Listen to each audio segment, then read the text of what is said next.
Very warmly welcome to UCL, staff, students, and colleagues, and to our external guests. My job is very simple tonight. I'm going to tell you how tonight works. I'm then going to introduce a few of our colleagues who will give Alan a proper introduction.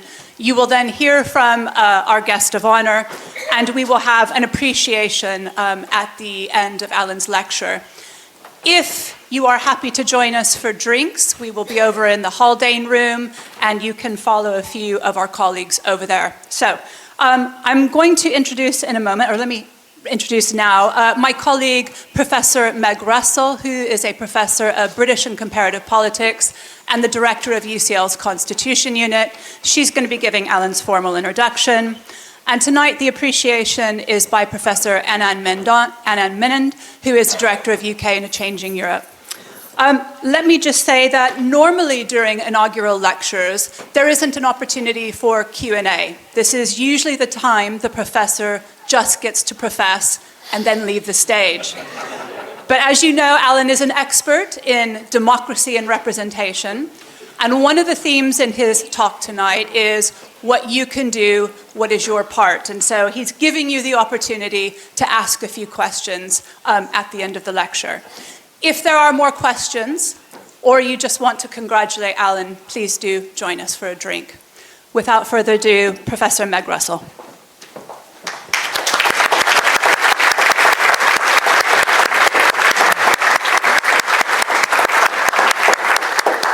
Hello and welcome from me. I hope you can hear me without too much echo. I couldn't be more delighted than to be here tonight to introduce to you Professor Alan Renwick. It was in this selfsame room 8 years ago at my own inaugural lecture that I was equally delighted to announce that Alan would be joining UCL's Department of Political Science and the Constitution Unit as its Deputy Director. He'd first properly crossed our radar 4 years earlier, in 2011, during the referendum campaign over changing the electoral system. We hosted a major debate in the Bloomsbury Theatre with representatives of the yes and no campaigns, balanced by an expert panel who'd comment on their claims. Alan was one of that panel, and his on-the-spot critique of both sides was wonderfully sharp.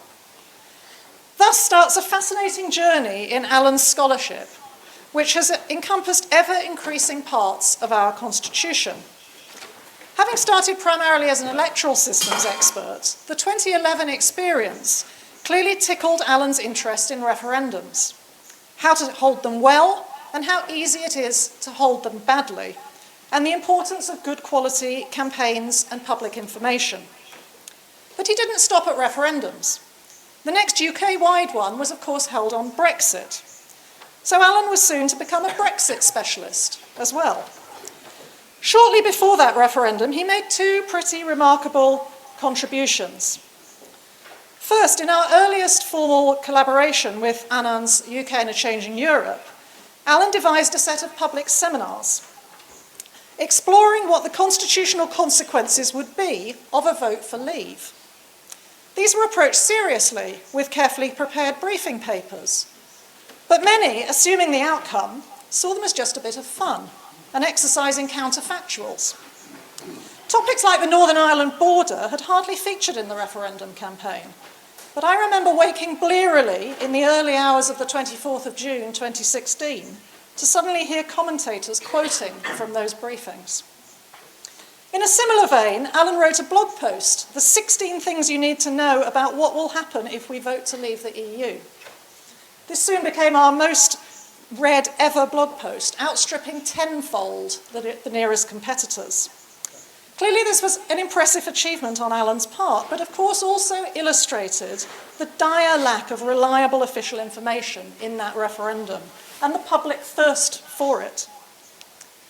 After the Brexit referendum, Alan led on two further related unit projects. First, the Independent Commission on Referendums brought together 12 senior figures, at least one of whom I see is here tonight, who held differing political opinions, to make proposals on how we could do referendums better. Second, the Citizens' Assembly on Brexit brought together a representative group of ordinary citizens to deliberate on how to implement the result. It's of course a shame again that the government didn't think to run such an exercise itself. Alan's interest in referendums later took him to the question of Northern Ireland's future, with his leadership of the working group on unification referendums on the island of Ireland. So although he'd probably deny it, Alan's beginning as an electoral systems expert has led him to become a referendums expert, then a Brexit expert, and more recently, a Northern Ireland expert too. That's quite an achievement, even before getting into his expertise in citizens' assemblies, the quality of debate, and public attitudes to democracy, which we're going to hear more about tonight. People present will be aware of some of Alan's other skills. An accomplished flautist, did I say that right? He plays the flute. Runner, an excellent baker of scones, and an absolute stickler for English grammar. Indeed, having conquered Hungarian, a famously difficult language, during his master's degree studies in Budapest, a native speaker once told me that she feared his corrections in Hungarian grammar as well. All around, Alan's a person of high standards and enormous ability. He's also a lovely colleague and person, a person fundamentally driven by a desire to make politics better. Like all of us at the Constitution Unit, he sees politics as much more than just a fascinating subject worthy of academic study. It's a crucial process for taking societal decisions that requires support, including from its citizens. His work's often well ahead of the curve, finding workable answers in our democracy before policymakers are even properly articulating the questions. But he also engages closely with those policymakers in both framing the questions and communicating their answers. That's hard, but Alan does it.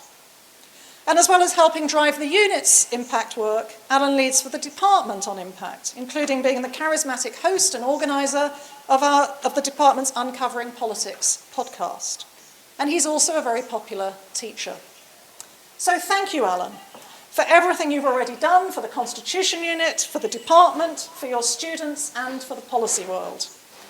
While you can maybe slow down a bit now, you have made it. You're a UCL professor. We do look forward to hearing much, much more from you, starting with this lecture tonight. So after Meg's very kind introduction there, I think I should engage in a little bit of expectations management. I don't actually know the answer to this question. Indeed, even if I did know the answer, I wouldn't be able to explain it in the time that's available to me this evening, because democracy is complex. There is no simple fix. Indeed, one of the problems in our democratic system is that too often we are offered overly simplistic solutions to complex policy challenges, and we as members of the public are often too inclined to accept and be seduced by those overly simplistic suggestions. So what I want to do this evening is not give you an answer to the question, not to suggest that there is a single answer to this question, but rather to encourage discussion of a range of options, some of which I think offer real promise. And that promise is not to make things perfect, that isn't possible, but rather it is to nudge our democracy gradually and incrementally in the direction of something that hopefully is a bit better. Before I start, I'd like to emphasize that insofar as I do have useful things to say this evening, that is not as a result of my work alone. Most concretely, and as you've already seen, I have worked with many co-authors. If I can move the slides, but I can't. A little further technical issue here. There we go. I have worked with many co-authors over the years, wonderful co-authors, here at UCL and also more widely. The Constitution Unit and the wider UCL Department of Political Science is a joyful and inspirational place to work. And that is in significant part because of the fantastic people who make up these institutions, superbly led by Meg Russell, by Jennifer Hudson, and by Ben Lauderdale, our head of department. I work, of course, with many other people as well in academia, not least Anand Menon, whom we will be hearing from later, whose leadership of UK in a Changing Europe has done so much to demonstrate the practical value of social science research. I work with many funders who have made much of my work possible. And I talk a lot with people in the policy world as well, with politicians, civil servants, campaigners, activists, for a range of different issues.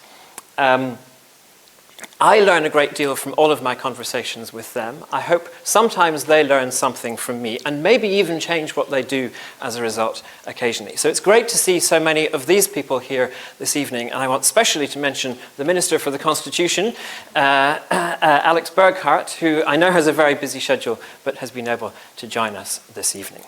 We're also joined by some people who've been part of my journey from before I came to UCL, including colleagues from New College, Oxford, where I wrote my first book as a postdoc, my DPhil supervisor, Stephen Whitefield, and my other supervisor, Ian McLean, was due to be coming, but last time I heard was stuck on a bus. Ian, have you made it? Not quite yet. Hopefully Ian will make it later. My MPhil supervisor and long-term mentor, Nigel Bowles, I can't see him now, but he is here as well. As I think also, though I haven't quite seen him yet, is my undergraduate politics tutor at Merton College, David Leopold. David, are you here? David, fantastic, right in the middle. Too easy to miss. Some of my students, past and present, from UCL, from Reading and from Oxford are here. I have again learnt a great deal from all of my students, and some have become very wonderful friends. And indeed, some of my student friends from Oxford days, from the Central European University, and friends from years since are here as well. And all of you mean a great deal to me. As some of you know, I grew up about as far from UCL as it's possible to get on this island without falling off, in Wick, up there. Here are some pictures of the town that I took at some point in the late 1980s. This was our house. So it is particularly thrilling and amazing that two of my school teachers have been able to make the journey all the way down here to join us this evening. Alma Johnston taught me speech making and debating along with Ishbal McBoyle, who I know will be watching the video of this lecture. They drove us the length and breadth of Scotland in order to take part in competitions. So indeed, we have a picture of us after one of these competitions in 1993. So what Alma taught me is feeding very directly into precisely what I'm doing this evening. And Leslie Gunn taught me English, perhaps responsible for that English grammar sticklerism, but also taught me to always seek to write with clarity and truth, and always to try to see deeper. We're also joined by one of my school friends, John Banks. Can I see John? John's right there in the middle as well. John and I first met outside the Wick High School physics hut, for yes, there was such a thing, in, I think, September 1989, and became very great friends. The first politician I ever met was my local MP, Robert McLennan. That occasion was also captured for posterity in the local newspaper. Bob became a wonderful mentor. I worked in his office for a month in London before going to university, and we continued to have conversations often about the state of politics in the years subsequently. Bob sadly died in 2020, but it is a real joy that Helen McLennan, who looked after me during that month when I was staying in their home in London, who made the most extraordinary chocolate brownies, and who is in her own right a person of very great political insight, joins us this evening. What's coming next? The big question. Before we get to the big question, my family. So I was just thinking there was something coming. So members of my family have made it too. The Sussex Renwicks, who are my third, fourth, and fifth cousins, are out in force, and my parents also have made it down from Scotland. They will deny any responsibility for my interest in politics, but they provided stability and a focus on pursuing the common good that remains an example to me. To all of the people I have just mentioned, I say thank you.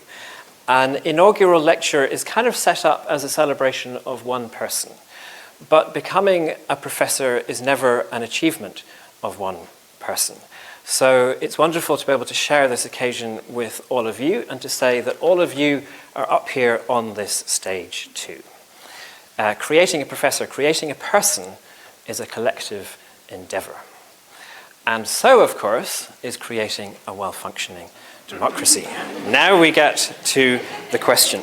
So how can we fix our democracy? How can we fix our democracy? We're all in this. We all have a part to play.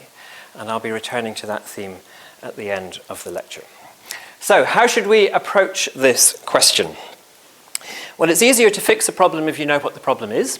So we should start by asking what's wrong, if anything, with our democracy now. And then the question of how to fix a problem always has two elements. What are the potential solutions and how can we feasibly get there? Academics don't always worry too much about the last of those questions. Sometimes we focus on ideals, and that's great. But at the Constitution Unit, we tend to look at solutions that might be feasible in the short or medium term, and so that's what I'll be doing here. And in doing so, I'll be drawing on several strands of my research over the last couple of decades. So my early work focused on the strengths and weaknesses of different electoral systems and on why electoral reform does or more often does not happen. At the Constitution Unit, I've been working with colleagues, as Meg said, on the role and conduct of referendums and at the question of how we might be able to improve the quality of information and discourse in election and referendum campaigns. Recently, we've been doing a lot of work exploring what deliberative processes such as citizens' assemblies might be able to do to reinvigorate our democratic processes.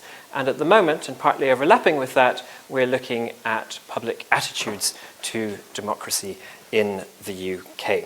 Some of you will be aware that my very earliest work looked at the choice of democratic institutions during transition from communism in Hungary, Czechoslovakia, and Poland.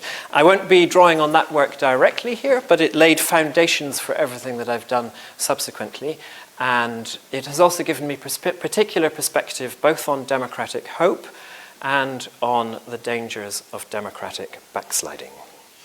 So, starting with the first question, what can we say about problems facing our democracy now? And I should say I'm going to be focusing on democracy in the UK, though of course many other democracies face similar problems. Well, one very clear point is that the public in the UK are unhappy with the state of their democracy. In a survey that we conducted in the summer of last year, we asked which of these statements best describes your opinion on the present state of governing the UK. And you can see the great majority of people thought the system could be improved quite a lot, or that it needed a great deal of improvement. And I should say this is coming from research jointly with Meg and James Cleaver, who's right up at the back, and with Ben Lauderdale, who did all the number crunching on the graphs that I'm going to show you, so particular thanks to Ben. In the Citizens' Assembly on Democracy in the UK, which we ran in 2021, we asked the members to come up with a word that summed up their feelings about how democracy is working in the UK today. And you can see frustrated, concerned, dissatisfied, disappointed, disgusted. Hopeful is in there too, but overwhelmingly negative. Going back to the survey, trust in politicians is very low. Trust is in orange on the left, distrust is in pink on the right. The majority of people, the 52% in pink there, said that politicians tend to follow lower ethical standards than ordinary citizens. We asked about a range of different reforms to the system that might improve it. The one that was most popular, that came top, was that politicians should speak more honestly. People in the UK are fed up with the state of our political discourse, which they see as deeply dishonest, and that is a theme that I shall return to. And these are patterns that many other researchers have found as well. Now, public perceptions of democracy matter. They matter in themselves, in a democracy, we should care about what people think. That should be an important driver. And they also matter because they influence how well democracy works. If people feel disillusioned, they're less likely to take part, so their voices won't be heard. Or they may take part, but they may be less attentive, they may take a more cynical view, in which case they may be more susceptible to populist appeals, which ultimately may not serve their interests and may harm the interests of particularly vulnerable minorities. And a less attentive, more cynical public incentivizes politicians of all stripes to adopt strategies of disinformation and polarization. So these perceptions matter. At the same time, they're not all important. We might sometimes think that the public have an incomplete or misguided view of what makes democracy work. So we should also care about what we as analysts think about the democratic system. So in the interest of time, and at the risk of trampling over centuries of deep political thought, let me simply assert that a well-functioning democracy is one in which political authority derives from the wishes of the public, power is exercised in the interests of the public, and each person matters equally, such that the distribution of well-being is crucial and the vital interests of every one of us require protection. We might sum that up by saying democracy is rule by and for all the people. So, how are we doing on that score? Well, rule by the people is partly a matter of participation. And participation in our democratic processes is both low and unequal. Many people don't take part at all. And some groups, particularly the young and the disadvantaged, take part less than others. Or people may take part, but might not engage terribly much with the issues that are at stake. And many people they vote, but they don't take part in many of the other kinds of democratic activities that may be important. Low participation is less of a problem if representation is working well. And in some ways, so-called descriptive representation, particularly of women and minorities, has been improving over recent decades. But that situation, that picture is still far from perfect, and on other bases, representation has been getting worse, notably representation of people without a university degree. And if we think of another form of representation, whether people feel represented by their representatives, then that, as we've already seen, is very low. So, moving on then to rule for the people, well, that is partly simply a matter of does the system deliver for all the people? And here we find multiple failings. Specific policy initiatives are sometimes grossly misjudged. If you read Ian Dunt's new book, which I strongly recommend, How Westminster Works and Why It Doesn't, you'll be familiar with the example of the partial privatisation of the probation service under Chris Grayling. Sometimes the system fails to deliver policies that would clearly be beneficial. Another recent book, Paul Johnson's Follow the Money, How Much Does Britain Cost?, launched recently here in the UCL Policy Lab, shows that there are policies that would clearly increase growth, reduce inequality, and speed up climate action that are not adopted, not because there's any doubt as to whether they would work, but simply because the politics is too difficult. Think, for example, of the funding of social care, or the rebasing of council tax, or well-designed carbon taxes. Sometimes we face enormous future challenges and fail to do enough about them. Think again of climate change, or the governance of AI, or pandemic preparation. And sometimes the system fails to deliver for everyone equally. Discrimination against women and against minorities of many kinds remains great. Looking under the bonnet, achieving delivery is partly a matter of structures of power. Achieving rule for all is partly a matter of structures of power. And here we need a balance. On the one hand, we need governments that can act in pursuit of the public interest. To use some recent political rhetoric, governments need to be able to get things done.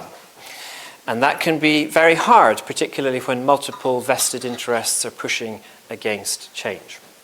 But on the other hand, and for three reasons, governments need to be subject to checks and balances. First, excessive concentration of power creates dangers of corruption. Second, pure majority rule is inadequate to protect the full diversity of interests. And third, scrutiny by a wide range of different people, if done well, can improve the quality of decision-making and help avoid unintended consequences. So a balance between these things is needed, but most experts would say that at the moment in the UK, that balance is too skewed in the direction of government power rather than checks and balances, and that has become worse over recent years, particularly under Johnson and Truss. So, rule for all the people is partly a matter of structures, and crucially it's also about discourses of politics. The political system is only likely to deliver in the long term for all the people if decision-making is informed and considered.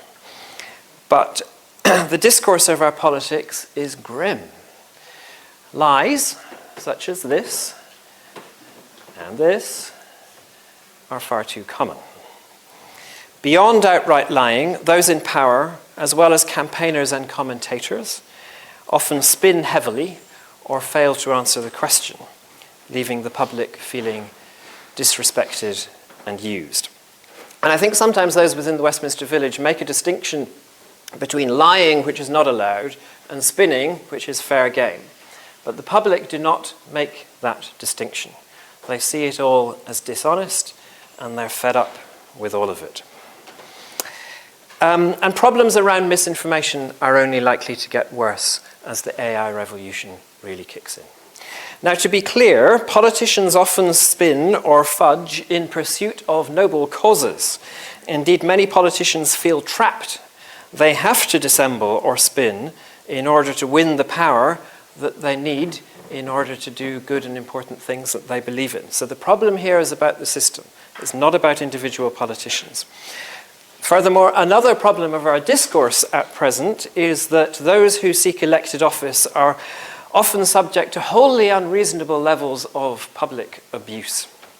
And that, combined with the need to spin, the unsociable working hours and so on, dissuades many fantastic people from becoming politicians, which is another weakness in our democracy at present.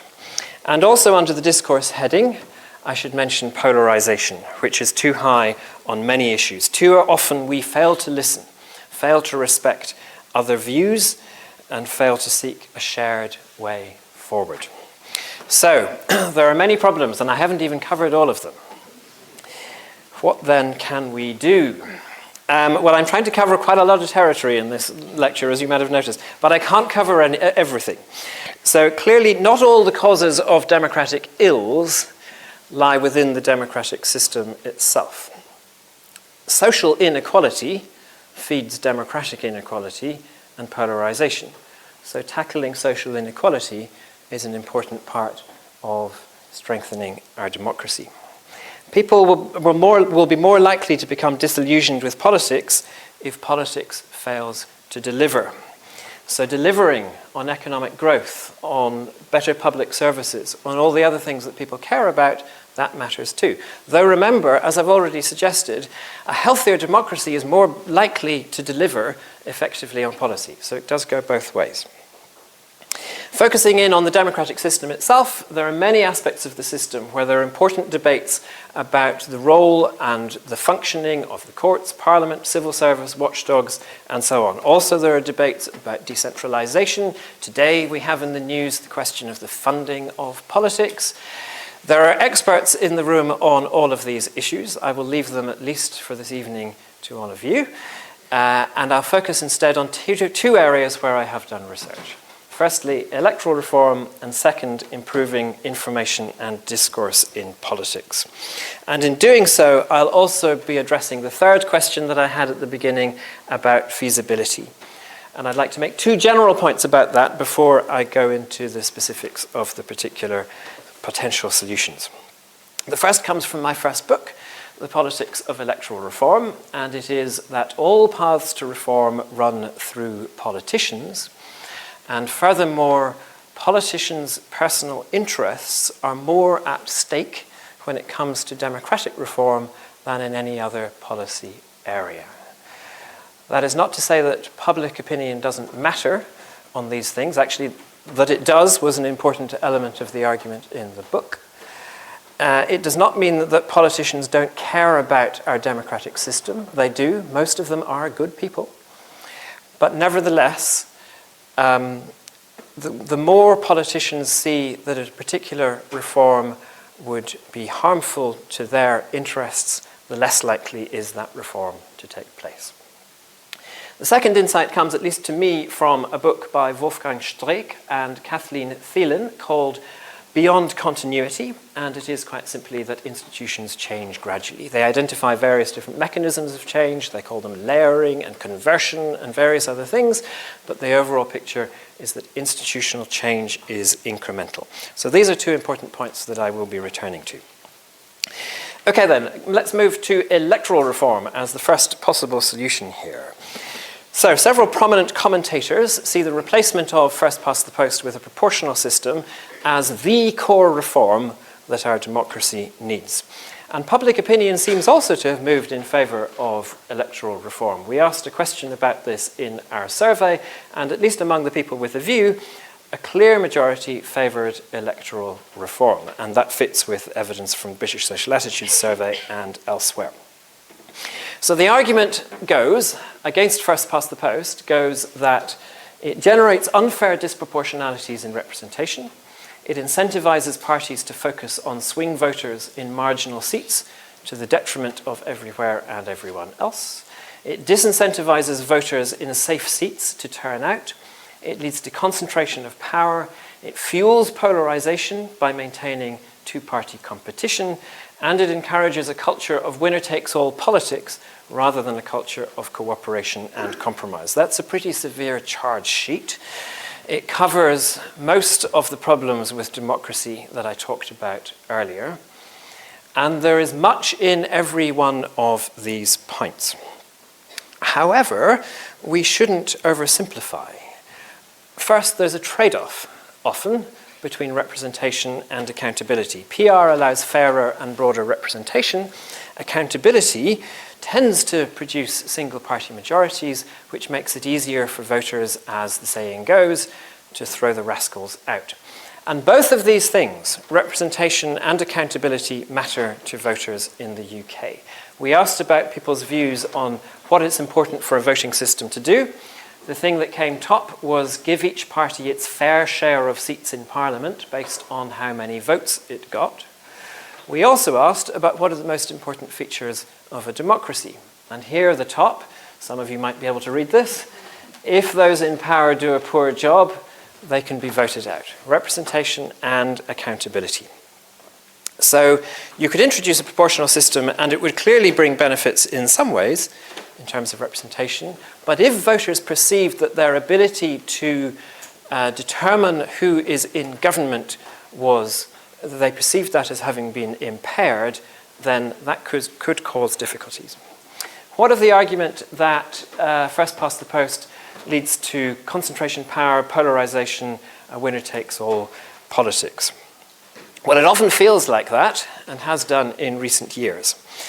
But if there are only two political parties, each of those parties needs in itself to be a broad coalition, as we see in practice. Many points of view are included.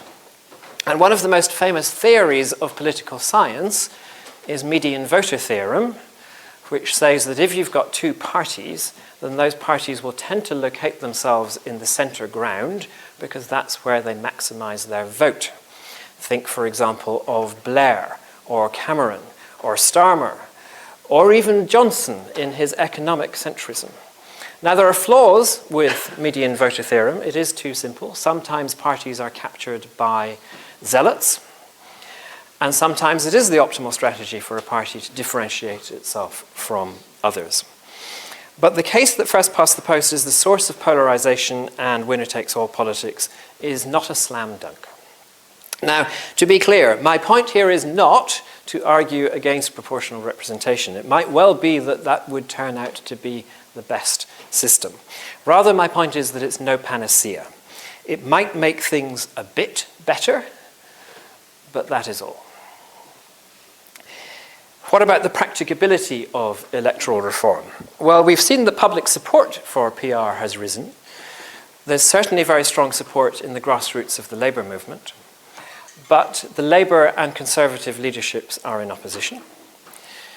Reformers would like a hung parliament, but the bargaining power of the Lib Dems in a hung parliament is going to be pretty weak.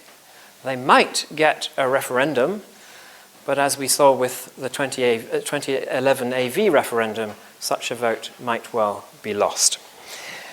All in all, then, it seems to me that concentrating your reforming efforts on electoral reform is not especially wise. So, turning to the second option, improving information and discourse, and particularly this question, how can we improve the quality of information and discourse in and about politics? And let me first emphasize again just how important this is. As we've seen, poor quality discourse is one of the core problems of our democracy today. It hinders effective governance, it turns people off from participating, it distances people from their representatives, and people are just fed up with it. So tackling this is really fundamental. Well, a simple solution, if misinformation is the problem, then a simple solution might be, well, ban it. Ban and punish instances of misinformation. And a few years ago, with Michela Palese, who I saw earlier, I did some research on the democratic polity that has gone furthest in this direction, namely South Australia, and we found that it did actually work pretty well there. The system was perceived as legitimate, and it did catch and stop some instances of misinformation from campaigners. But we also concluded that it didn't do much, didn't achieve much in South Australia, and any attempt to introduce it in the UK would be very dangerous. The first problem is that to be compatible with free speech, it would be possible to ban only blatantly false statements. But most dishonest statements are not blatantly false. They're only misleading.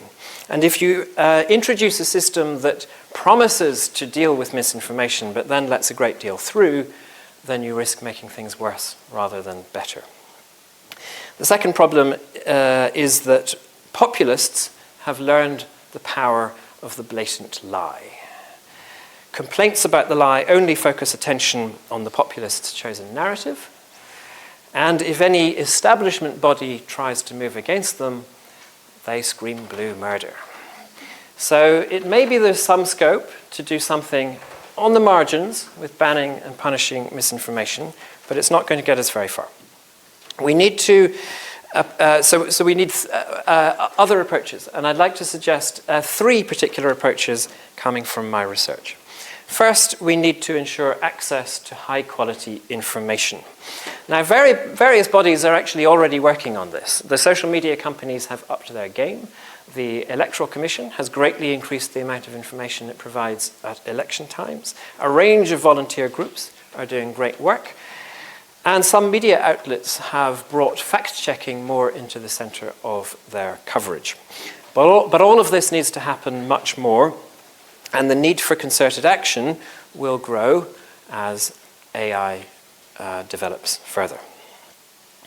Many of us can take steps to help here, and I'll return to that at the end, but government support is also needed. And let me make just two suggestions for what might happen here.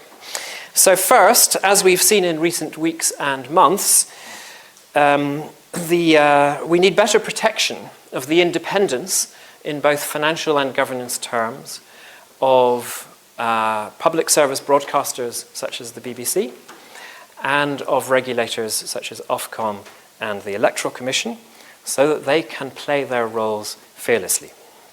Second, Michaela and I, in our report, proposed the creation of something we called a democracy information hub, a kind of portal where you can find information on elections and candidates and parties and policies and issues and political processes.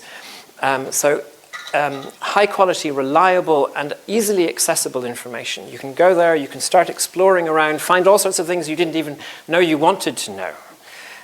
So a place where people can find good quality information. So that's first. Second, we need much better education about politics, media literacy, and evidence-based reasoning. Politicians, campaigners, journalists speak dishonestly because it works for them, because we are more likely to vote for them, or back their cause, or click on their story, if they say what we want to hear, or they make big and brash claims.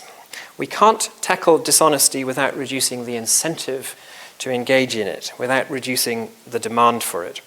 And that requires us, all of us, to be more aware of what we're consuming, to be able to evaluate it, and to know how to base that evaluation on evidence and reasoning rather than prejudice and presupposition. We all have responsibilities here, but education about these matters is crucial too, in schools and also beyond. And then third, we need to foster a more deliberative democracy.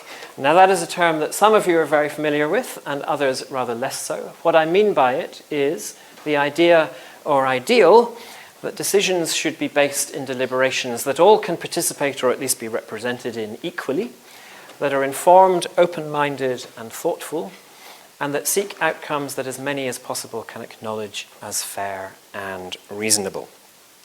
This should be happening in Parliament among our elected representatives, but Parliament, particularly the House of Commons, alas, often falls short.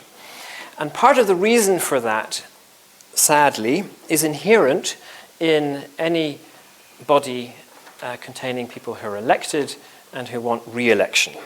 If you're elected on a manifesto, then you're somewhat beholden to that manifesto. You can't simply be entirely open-minded and allow yourself to be swayed by whatever you hear. If you want re-election, you can't simply go through the deliberative process, work out what you think is best, and vote for that without any regard to what your electorate think. So election and the desire for re-election are antithetical to deliberation in the full sense. Now that's led a few people to suggest that we should do away with elected institutions and replace them with representative bodies of citizens chosen by lot so that they are not susceptible to that accountability trap. Selection by lot, much as for jury service, can indeed ensure a genuinely representative, really genuinely representative sample of the population take part. And with support from professional facilitators, they can engage in fantastically high quality deliberation. We know that because it's now been done many times in many countries. I've already mentioned citizens' assemblies. So these are fairly small bodies of people who are very carefully selected by lot to ensure that they're representative of the population. They're given a particular policy question to address. They typically meet over a number of weekends. They discuss among themselves. They hear from experts. They deliberate, weigh up the options, and come to a recommendation at the end. Now, we in the Constitution Unit have run 2 such citizens' assemblies. First, the Citizens' Assembly on Brexit in 2017. There are some of the members. There is Sarah Allen, who led the process. There is Anand, being an expert witness. And then second, in 2021, as I've said, we held the Citizens' Assembly on Democracy, which took place online because of COVID. We know from these and many other examples that such assemblies are highly effective in themselves. But the idea that bodies such as citizens' assemblies could replace parliaments has, it seems to me, 2 problems. First, it hits hard against the practicability constraint. Politicians are not going to vote to abolish their own jobs. Second, it's not clear that it's a good idea anyway. Citizens' assemblies are still relatively new. We need to do experimentation, gradually building up our understanding of what they're good for, what maybe they're not so good for. But most fundamentally, accountability is essential to democratic representation. Without it, the system becomes too susceptible to corruption by the powerful. So, elections are antithetical to deliberation, but essential to ensuring that the public at large can keep the system in check. Selection by lot removes accountability, but creates space for deliberation. The solution is to retain our elected institutions, but combine them with deliberative institutions chosen by lot, to seek the best of both worlds, to do what Streeck and Thelen in that book that I mentioned refer to as the layering of new institutions upon old. So how might we do that? Well, here we want to get creative. There are a whole range of different ways in which citizens' assemblies and other similar processes could be used in our democratic process. Governments could use them to frame the terms of national debate on important issues. This happened in Ireland on same-sex marriage and on abortion and worked very well. We could do it in the UK on social care maybe, or the future of the BBC, or assisted dying. There are many potential topics. Citizens' assemblies or smaller citizens' juries could be used as part of the regular legislative process. In that book by Ian Dunt that I plugged earlier, he recommends this. And the Scottish Parliament have been doing much to build capacity for doing this kind of thing. Assemblies are increasingly being used at local level to examine tricky issues, often with great success. And then we can get more creative and do things that haven't been done so much before. So I think citizens' assemblies could be used during election and referendum campaigns. So it's really important to have expert fact-checking going on, but alongside that, in order to build legitimacy and a sense of popular participation, we could have citizens' assemblies providing a citizen's view on the strengths and weaknesses of the arguments, saying what members want more information on, saying where they think they're being fed untruths or half-truths. This has happened in a very small way in Oregon. I think we could be really innovative and do exciting things here in order to improve our election campaigns.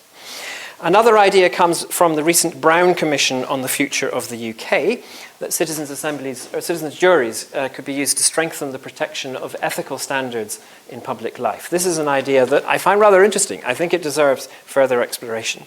And there are many other things that we could imagine. Perhaps, for example, we could use these kinds of processes to help ensure both independence and accountability for bodies such as the BBC. In short, there are many ways in which we could bring public deliberative processes into our democratic system in ways that would not weaken the existing institutions, but could deepen participation, representation, and the quality of discourse, and could thereby help politicians do their jobs better. But are these various solutions that I've been offering here, so 3 solutions that I've been talking about, are they practicable? Well, I think the answer actually is yes. First of all, some of the changes that I've been suggesting don't actually need to involve politicians. So the media, the Electoral Commission, other bodies have their bit to do. Second, these changes can be introduced incrementally, gradually building confidence as well as understanding in what works well.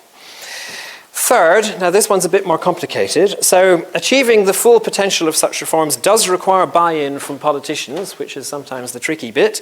It does require government support. For example, citizens' assemblies are more likely to be effective if policymakers pick them up and take their recommendations seriously. But none of these reforms that I've suggested in any way endanger the interests of politicians in the ways that electoral reform does. Populist politicians might not like these kinds of reforms because populists thrive on false simplicity. But why would politicians who believe in democracy by and for all the people object to these reforms? Such politicians will gain from these reforms in terms of their own electoral prospects, but also in terms of their ability to deliver the good outcomes that they believe in, and in terms of their job satisfaction. Of course, there are legitimate fears and doubts. None of this would be easy, but it seems to me that there are no fundamental barriers here. These things can be done. So, time to conclude. Slightly more than time to conclude, actually. How can we fix our democracy? How can we fix our democracy? Well, as I've said, there are no simple solutions, but many of you here in the room are involved in some way or other in the policy-making process. I hope I've given you some ideas to work on a bit. So improve access to high-quality information, improve education on politics, media literacy, and evidence-based reasoning, and get creative in using citizens' assemblies and other deliberative processes.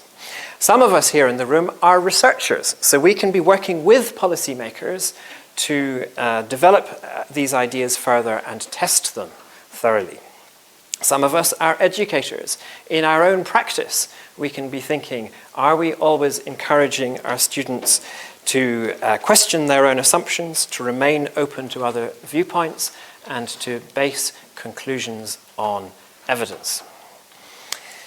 And finally, and most importantly, all of us here are citizens. As we've seen, many of the problems arise because we're just not very engaged. And it's frustrating to get engaged in politics because so much of politics is so off-putting. But we're in a vicious circle. The more we disengaged, the more the bad people win, the more the good people need to play games in order to win us back, the more we find the process off-putting, and the more we disengage still further. If we engage just a little more, if, above all, we avoid the cynicism trap, if that is, we avoid the thought that they're all the same, and rather we differentiate and we reward those politicians who are a bit more honest and reasonable, then we can start to shift the incentive structure and turn the vicious circle into a virtuous circle. It's not easy. It will always be frustrating, but we can make a difference. We should have democratic hope, and now is the best time to begin. Thank you very much.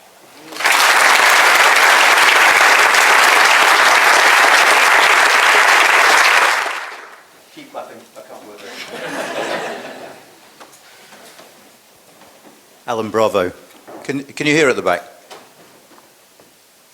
If ever I'd had a colleague who was one of those people who, as they say, wear profound learning lightly, that colleague was Alan. And I mean three things by that. Firstly, I mean the obvious that we've just heard, that we heard in what Meg said, the sheer breadth and depth of his learning. Other academics here, like me, I imagine, felt that sinking feeling where he flicked through 8 pages of slides of all the books he's written and felt like failures. But Alan knows his stuff, first and foremost. But secondly, he brings with that learning a clarity of thought and expression that makes it a pleasure both to listen to him, as we've heard tonight, and to read him. Leslie Gunn, I don't know who you are. I look forward to having a drink with you later, but you did your job brilliantly. You have created someone who writes like an angel. Congratulations. And thirdly, and more broadly, the ability to bring that all together and just to communicate. I was privileged enough to be able to watch Alan when he chaired the Citizens' Assembly on Brexit way back in 2017? It's all a blur now. And he brought that knowledge to that room and used it to inform a room full of perfectly ordinary citizens in an engaging, engaged, and just wonderful manner. He is a lesson to all of us as to how scholars should act, what scholars can do if they put their minds to it. Now, it's traditional, I think, to ask a couple of questions in this role of appreciator. So you got me thinking in your lecture, so I had to rewrite all my notes, which was slightly annoying. But 3 thoughts struck me. And you don't have to answer these directly now. I mean, this is your day, so if you want to ignore them, that's absolutely fine. I mean, the first is you talked about the challenges of climate change, of pandemic preparation, of dealing with AI. We could, I suppose, add the problem of social care to that. And your lecture was very much about the here and now, but the one thing that unites those issues, I think, is their long term. how do we create not just a politics that works for now, but a politics that is increasingly called upon to put forward stable policy solutions for challenges that are going to last way beyond 1 or 2 parliaments and which will require our politicians to work together? That strikes me as one of the big issues for our time. Secondly, and talking about citizens' assemblies, I suppose my question is, are we too polarised for them to work here? We live in a very polarised society. I don't imagine many people here have hot-footed it over from the Emmanuel Centre and the National Conservatism Conference, but it's going on. Are we too divided as a society? Are there ways around it? Are there things we need to be careful of in a society like this? And thirdly, I suppose, and this is something you ended with, it would be great if you could say more about what the role of the academic should be in this world. Yep, we can help inform policy with our research. Yep, we can teach our students. Is there more we could and should be doing? How engaged should academics be? What are the pitfalls involved in that? The one bit of advice I know you're not going to take is Meg's advice to slow down.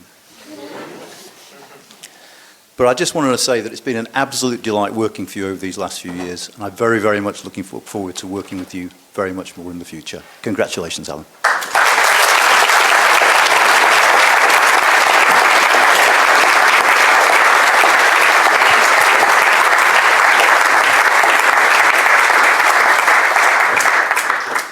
Why don't you pick 1 or 2 or all 3? Pick your favourite and have a go.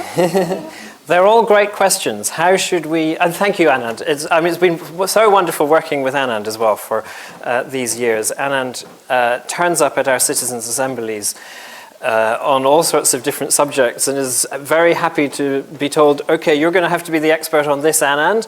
And off he goes, and he delivers the most fantastic talk that regular members of the public can really engage with, and that is a skill that very few academics have. So at the end there, you talked about the role of the academic. Few of us are capable of performing the role that Anand has performed so well over many years now. So thank you. You asked, how do we create politics for stable policy solutions? So of course many people would say, well, the solution is to have a proportional electoral system because then you don't have such alternation in power between elections. That may be a partial solution, but of course it is also the case that sometimes you just get alternation in power between different coalitions and you don't really get listening across the divide in the way that people hope that a proportional system would do. So I think that might be part of the solution, but we have to go deeper as well. And we have to encourage a discourse of politics that is more focused on the long term. So I guess the big theme of the talk there is that just doing these kind of surface level institutional changes might get us a bit of a way, but it's not going to get us all the way unless we really tackle the underlying structures of discourse in our system. And I think we can nudge in that direction with the things that I've been talking about, but it's hard. Are we too polarised for citizens' assemblies? No. We did one on Brexit in 2017. So within themselves, citizens' assemblies can overcome polarisation.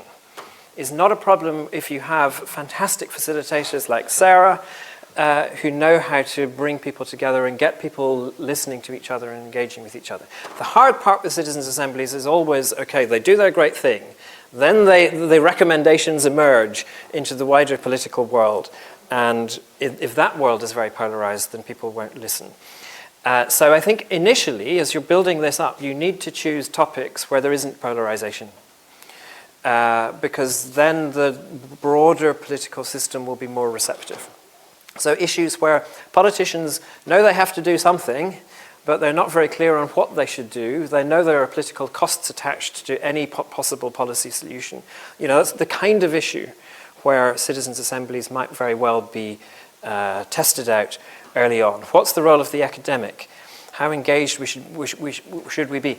It seems to me the fundamental condition for an academic life that we cannot compromise on is that we must always remain in a state of doubt. We must always think that we might be wrong. And that's difficult to combine with campaigning for things, Because if you're a campaigner, you need to say, okay, this is what we believe in, off we go. So there is a tension there. But I think, we can engage a great deal, and it's fantastic, as I said, to see many politicians and civil servants and campaigners and practitioners here in the room. So we do engage with people, but we also have to be careful of the divide, and we can't turn into campaigners. Thank you, Alan. I think we have 5 minutes, so I'm going to take 3 questions, and this feels like a little bit of a lottery. Who would like to ask Professor Alan Renwick a question? This young lady here was first off. Hello. I think you can hear me. Hello. Hi, Helen Thomas.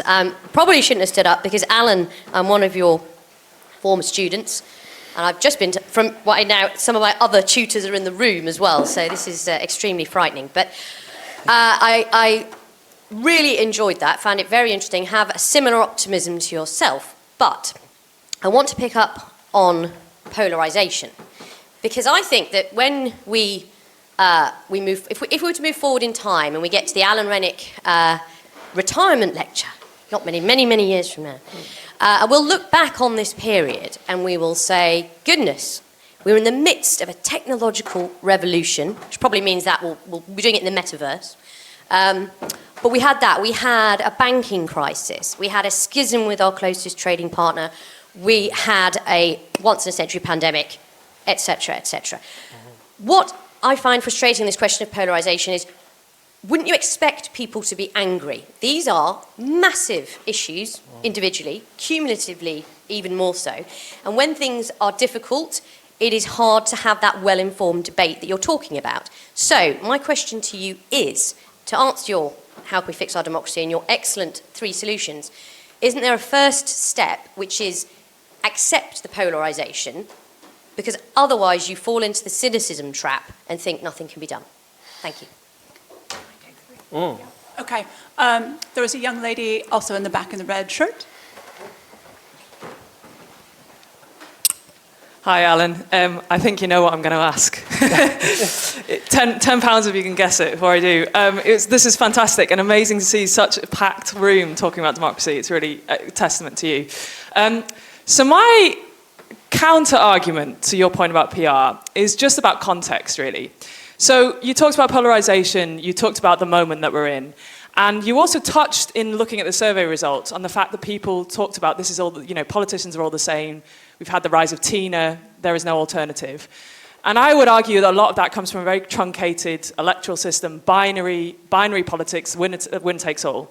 And whilst accepting and knowing in my day-to-day work all of the obstacles of getting that achieved, I think if you'd asked people 5 years ago, will the Labour Party membership ever vote for PR, they would have said no.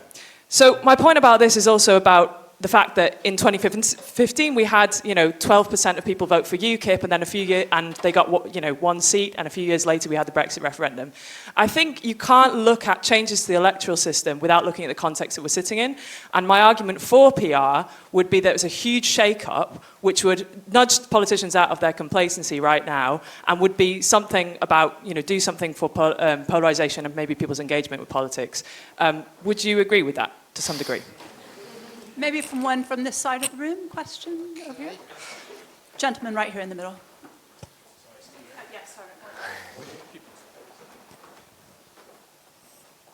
sorry. Was there ever a time in your eyes that democracy was less broken, and is there something to glean from then? Wow. These are great questions. So, to start with Sam's question, I do know half the people in this audience, more than half of it. So, to start with Sam's very insightful question, was there ever a better time? So, if you look at evidence on public opinion over time, then people have always been very disillusioned with how politics operates, and there's always been a sense that politics is a bit rubbish. But I think the intensity of that probably has increased in recent years, and it has also become more salient to how politics actually works. If you go back to the 1950s and you look at mass observation evidence from these people who asked participants to keep diaries of what they were thinking, and if you look at that from the 1950s, people were scathing about politicians back there then as well. But it somehow didn't kind of affect how politics worked. Politics was its own world in which the elite got on with what the elite did, and the masses knew their place. That is no longer the case, for good. That has changed. But it means that these problems with our democracy and perceptions of problems in our democracy now matter more. So I think we should care more than we have in the past, even though it has always been the case that democracy, as Meg has argued in some of her work, is just always going to be pretty dissatisfying in many ways. Francis challenges me on PR, and yes, I mean, yeah. So I'm not, as I tried to say, I'm not arguing against PR. I just think there's a more balanced debate about PR than is often suggested. You suggested that we need it in order to shake things up, in order to give the politicians a bit of a push out of their complacency. But that's not an argument that's going to persuade the politicians. So engaging with this difficulty around how we might get there, if that is a desirable outcome, I think is really important. But I mean, Francis, we should say, is one of the best people in the country for thinking about how to campaign for democratic reform. So do talk with Francis over the drinks afterwards if you want. And Helen, so great question from Helen as well. I taught Helen in 2001, something like that. Shows just how old I am. So polarization, should we just accept polarization? Well, so it's important that people are angry, and anger is an entirely legitimate emotion in politics. So we shouldn't, I'm not suggesting that somehow we turn all of politics into an academic seminar in which everyone just doesn't have emotions anymore. We need emotions in politics, and anger is often a very important driver for what happens in politics.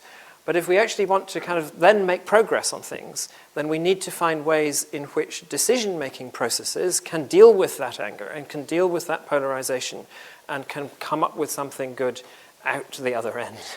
And that is what I hope the sorts of things that I've been talking about might help with. Alan started off this lecture by giving a very warm recognition of thanks to all of those, many in this room, who have joined him on this journey to professorship. And I think it's wonderful to be here with you, and I know everybody's here to celebrate your journey, Alan.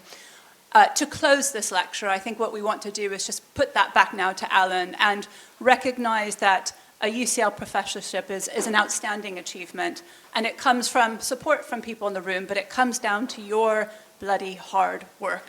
And Meg has got it right. He's not going to slow down, and you're right as well. Alan is one of the hardest working people I know, but he combines that with his brilliant intellect, his utter collegiality, and his commitment to doing good. And for us, it's a treat to be here tonight, and so we want to end by thanking Professor Alan Renwick.